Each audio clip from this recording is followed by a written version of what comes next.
वजीर आजम नरेंद्र मोदी ने गुजरात में खिताब किया। आपको बता दें, गुजरात के राजकोट में एक रैली से वजीर आजम नरेंद्र मोदी ने खिताब किया, जहां उन्होंने कहा कि गुजरात के लोगों ने मुझे बहुत कुछ सिखाया है। इस दौरान पीएम मोदी ने पिछले 8 सालों में किए गए कामों का भी जिक्र किया। उन्होंने कहा कि 8 सालों में हमने किसी हिंदुस्तानी को झुकने नहीं दिया।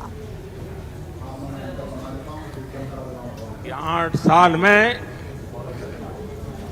गलती से भी ऐसा कुछ नहीं होने दिया है, न ऐसा कुछ किया है जिसके कारण आपको या देश के किसी नागरिक को अपना सर झुकाना पड़े।